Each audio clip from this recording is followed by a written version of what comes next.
Assalamualaikum warahmatullahi wabarakatuh. Jumpa lagi di channel Global Eksakta, tempat nyaman belajar sains dan matematika. Adik-adik, sebelum mulai video kali ini, mari kita saksikan demonstrasi berikut ini.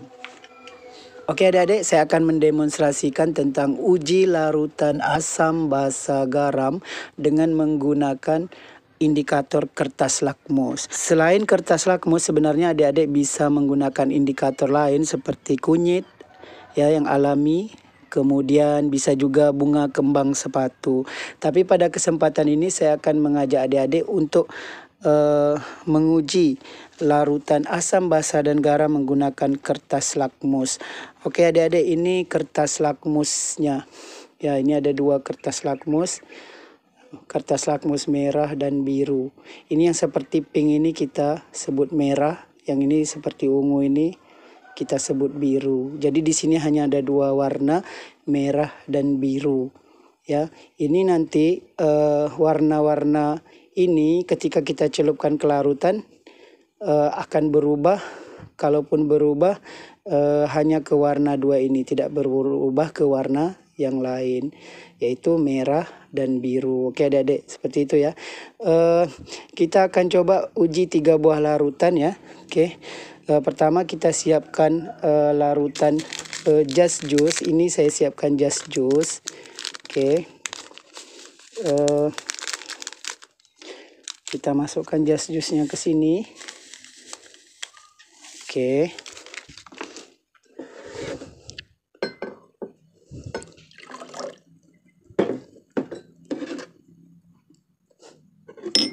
Ya, ini larutan just juice ya adik-adik. Just juice ini just juice rasa lemon. Adik-adik bisa juga nanti coba just juice yang rasa yang lain atau larutan lain juga boleh. Oke. Kemudian yang kedua larutan sabun. Ini udah saya siapkan larutan sabun. Ya adik-adik, ketika adik-adik membuat larutannya hati-hati. Kalau adik-adik ini menggunakan ujung ini untuk just juice, kalau seandainya adik mempraktikkan, kita tidak bisa menggunakan ini lagi karena udah ada tercampur just juice-nya. Nanti kalau kita campur ke larutan lain ada kesan just juice-nya. Jadi kalau kita mau aduk larutan sabun ini ya, boleh pakai yang sebelahnya, boleh ya. Oke, ini larutan sabun sudah saya siapkan, kita letakkan di sini. Oke. Yang ketiga saya akan buatkan larutan garam. Oke, adik-adik.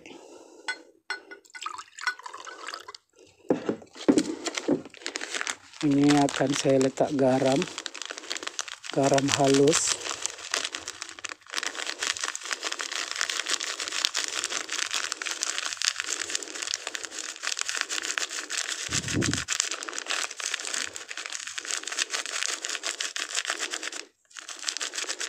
Oke adik-adik, akan saya aduk dengan sendok ini. Ini larutan garam.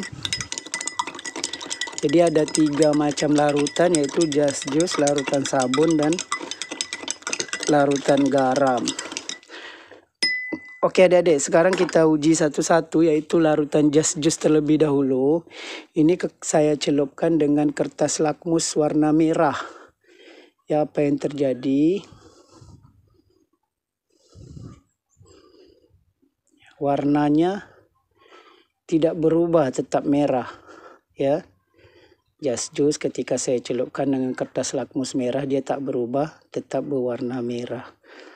Oke, bagaimana kalau saya celupkan dengan kertas lakmus biru? Oke, kita celupkan just juice ini dengan kertas lakmus biru. Oke adik-adik, di sini terlihat bahwa kertas lakmus biru berubah menjadi merah. Ya. Jadi larutan just juice ini bisa merubah kertas lakmus biru menjadi merah. Oke. Kemudian kita coba dengan larutan sabun. Oke. Kita celupkan dengan kertas lakmus merah terlebih dahulu.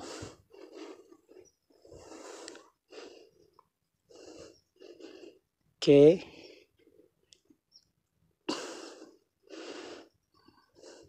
Lakmus merah ini berubah menjadi biru.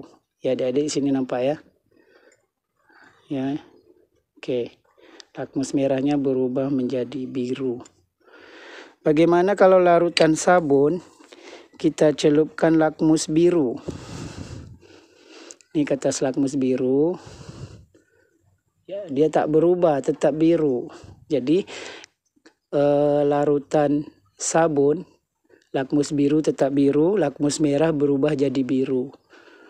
Jadi larutan sabun bisa merubah lakmus merah menjadi biru. Oke, kemudian kita coba yang garam. Ya, adik-adik. Garam kita celupkan lakmus merah.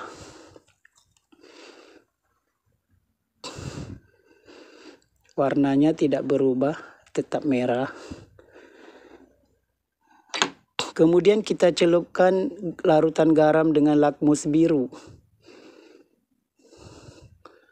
Warnanya juga tidak berubah, tetap biru. Jadi, larutan Just Juice ini ketika kita celupkan lakmus merah dia tetap merah. Kita celupkan lakmus biru dia berubah jadi merah. Ya, ini sifatnya larutan asam. Just Juice ini kan asam. Jadi, larutan asam bisa mengubah lakmus biru menjadi merah. Oke. Sedangkan ini sabun ini adalah larutan basa. Ciri-cirinya sabun ini licin. Salah satu ciri-ciri larutan basa. Jadi larutan basa bisa mengubah lakmus merah menjadi biru. Oke, seperti itu adik-adik. Jadi trik cepatnya larutan basa akhirnya akan biru. Ya, ketika kita celupkan lakmus biru dia tetap biru. Ketika kita celupkan lakmus merah dia akan jadi biru. Itu basa.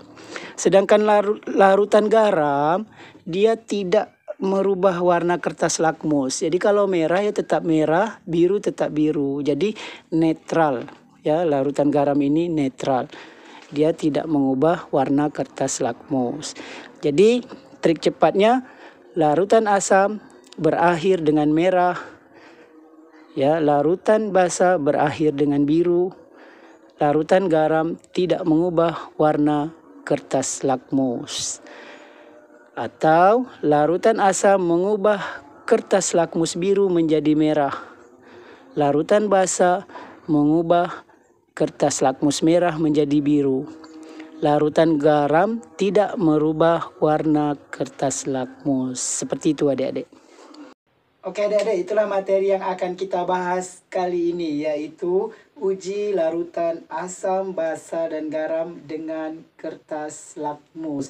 Oke adik-adik, kertas lakmus ini adik-adik bisa dapatkan di laboratorium IPA atau ada juga dijual di online ya. Selain kertas lakmus, adik-adik bisa menggunakan indikator lain, salah satunya indikator alami seperti kunyit, kemudian bunga kembang sepatu untuk menguji larutan asam, basa, atau garam. Khusus pada kesempatan ini kita akan membahas tentang uji larutan asam, basa, dan garam dengan indikator kertas lakmus. Oke adik-adik, dari demonstrasi tadi bisa kita simpulkan bahwa larutan asam bisa mengubah kertas lakmus biru menjadi merah. Triknya adik-adik ingat kalau asam itu berakhir dengan merah. Oke. Kemudian larutan basa bisa mengubah kertas lakmus merah menjadi biru. Triknya adik-adik ingat saja basa berakhir dengan biru. Oke adik-adik, sedangkan larutan garam tidak mengubah warna kertas lakmus. Oke adik-adik, selain itu ya kita bahas sedikit tentang sifat-sifat larutan asam, basa, dan garam. Oke, yang pertama sifat larutan asam, sifatnya yang pertama yaitu seperti yang kita demonstrasikan tadi, yaitu larutan asam mengubah kertas lakmus biru menjadi merah. Kemudian sifatnya yang kedua, rasanya asam. Ya, contohnya tadi larutan just juice rasanya asam. Kemudian yang ketiga bersifat korosif. Oke, korosif ini bisa merusak logam ya. Terjadi perkaratan, itu bersifat korosif. Kemudian yang keempat dapat menghantarkan arus listrik ya. Adik-adik mungkin pernah dengar bahwa siswa SMP bisa menghidupkan lampu di rumahnya dengan menggunakan pohon kedondong ya. Kedondong itu kan asam. Jadi larutan asam bisa menghidupkan atau bisa menghantarkan arus listrik. Kemudian yang kelima menghasilkan ion hidrogen atau H positif ketika bereaksi dengan air ya. Kemudian yang keenam memiliki pH atau derajat keasaman lebih kecil dari 7. Itulah sifat larutan asam. Oke adik-adik, selanjutnya sifat larutan basa. Sifat larutan basa mengubah kertas lakmus merah menjadi biru seperti yang kita demonstrasikan tadi. Kemudian yang kedua terasa licin di kulit ya. Yang ketiga rasanya agak pahit ya. Oke, yang keempat memiliki pH lebih besar dari 7. Dan yang kelima yaitu menghasilkan ion hidroksida ketika bereaksi dengan air. Oke adik-adik, yang ketiga sifat dari garam kita lihat. Yang pertama tidak bisa mengubah warna kertas lakmus. Kemudian yang kedua rasanya asin. Kemudian yang ketiga terbentuk dari reaksi netralisasi asam basa. Dan yang keempat pH-nya sama dengan 7 atau netral. Oke adik-adik, itulah sifat-sifat larutan asam basa dan garam. Adik-adik, pada akhir video ini akan disajikan soal-soal latihan bagi adik-adik yang ingin memantapkan materi larutan asam, basa, dan garam ini. Jika adik-adik mendapatkan kendala, silakan tulis di kolom komentar. Demikian video kita kali ini. Terima kasih atas perhatiannya. Sampai jumpa pada video kita yang berikutnya. Jangan lupa like, share, dan subscribe channel ini.